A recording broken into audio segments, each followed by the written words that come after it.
पंकज चाचा और आयुष कमरे में मौजूद पूरे मारवा खानदान को रोहित के खिलाफ भड़काना चाहते थे, जो रोहित के लिए हर फैसले की तारीफ करते थे। आज उन सबको रोहित की नीयत पर शक हुआ था। आखिर रोहित सच में अपने बेटे को बचाने के लिए इस हद तक गिर गया था? रोहित उठो और परिवार के लोगों के साथ बात करो। कह दो उन्हें कि ये सब झूठ है। तुमने जिस डॉक्टर को दादी माँ के ऑपरेशन के लिए चुना था, बता दो इन्हें कि वो डॉक्टर कौन है। आज पूरे देश की नजर हम पर है और मैं नहीं चाहता कि कंपनी की जिम्मेदारी अब किसी ऐसे इंसान के हाथ में रहे जो अपने और अपने बेटे के निजी फायदे के लिए कंपनी के उसूलों को और कंपनी के प्रिंसिपल्स को ताक पर रख दे। मारवा इंडस्ट्रीज के बोर्ड ऑफ डायरेक्टर्स और मेरे प्यारे फैमिली मेंबर्स, मैं आप सबका शुक्रिया करता हूँ। आप सब बस आज शाम तक यहीं रुक जाइए, क्योंकि आज शाम तक दादी माँ को होश आ जाएगा। रोहित की ये बात सुनते ही कमरे के लोग अचानक एकदम से शांत हो गए। पंकज और आयुष ये सुनकर हैरान हो गए। आप इतनी श्योरिटी से कैसे कह सकते हैं कि दादी माँ को शाम तक होश आ जाएगा? चलो ठीक है, हम सब यहाँ अपना अपना काम छोड़कर बैठ जाते हैं शाम तक, लेकिन क्या तुम भी ये मानोगे कि अगर माँ को शाम तक होश नहीं आया तो तुम आर्यन को मारवा खानदान से बेदखल कर दोगे और कंपनी के हेड की कुर्सी भी छोड़ दोगे? पंकज चाचा की ये बात सुनकर सबको शौक लगा था। कमरे की एक साइड में खड़ी डॉक्टर शालिनी ये सब कुछ सुन रही थी। डॉक्टर शालिनी ने टेबल पर पड़ा एक कांच का ग्लास उठाया और एक चम्मच से ग्लास को बजाते हुए सबसे कहा, एक खुशखबरी है, दादी माँ को होश आ गया है। डॉक्टर शालिनी की अनाउंसमेंट सुनते ही एक नर्स दादी माँ को व्हील चेयर में बाहर लेकर आई। दादी माँ जैसे ही बाहर हॉल में आई, पूरे परिवार को एक साथ देखकर वो खुश हो गयीं। सभी लोग बारी बारी दादी माँ के पास आकर उन्हें मिलने लगे। पंकज और आयुष अब तक ये यकीन नहीं कर पा रहे थे। बाप बेटे ने एक दूसरे की तरफ देखा और अचानक अपने मुंह से टेंशन वाले एक्सप्रेशन हटाकर खुश होने की एक्टिंग करने लगे। दादी माँ, मैं और पापा बता नहीं सकते कि आज आपको ऐसे देखकर हमें कितनी खुशी हो रही है। माँ, भगवान का लाख लाख शुक्र है कि उस बच्चे के अटैक से तुम बच गईं। पंकज के मुंह से ये बात सुनते ही दादी माँ का एक हाथ जोर से पंकज के गालों पर पड़ गया। थप्पड़ की आवाज इतनी ऊंची थी कि हॉल में मौजूद सभी लोग अपनी अपनी जगह पर खड़े हो गए।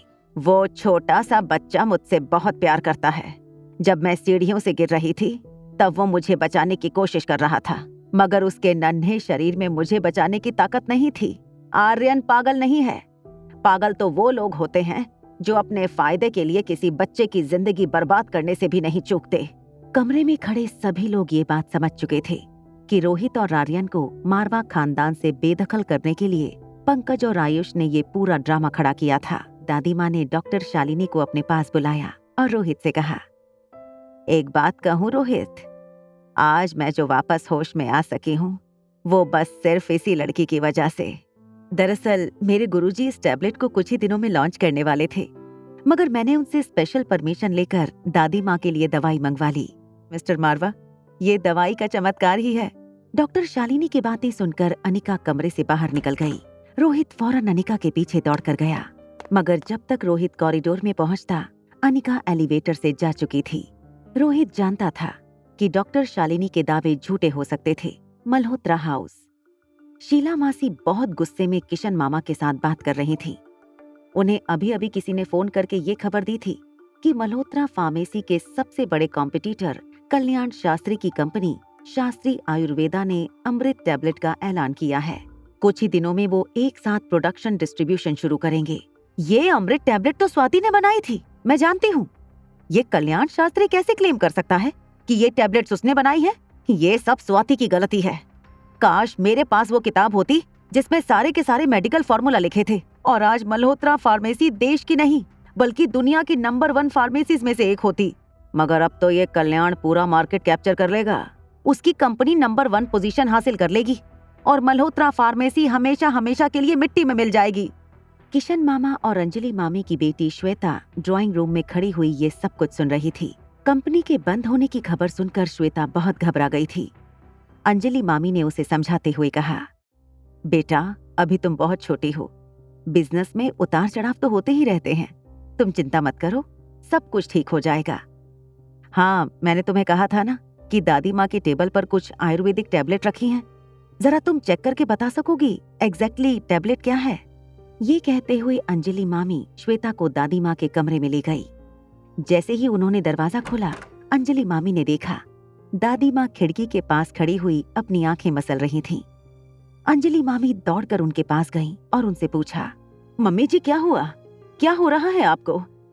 श्वेता ने अपनी दादी को पकड़कर बेड पर बैठाया और पूछा, दादी आप अपनी आंखें क्यों मसल रही हो? दादी माँ ने जवाब देते हुए कहा, दरअसल मैंने वो आई ड्रॉप्स और वो टैबलेट कल रात को खाई थी और मुझे लग रहा है मेरी आंखों में कोई रिएक्शन हो रहा है। आगे की कहानी जानने के लिए देखें अगला एपिसोड सिर्फ पॉकेट एफएम के यूट्यूब चैनल पर। और एक लड़की को देखा तो के सारे एपिसोड को सुनने के लिए डिस्क्रिप्शन में दी गई लिंक से डाउनलोड करें पॉकेट एफएम ऐप।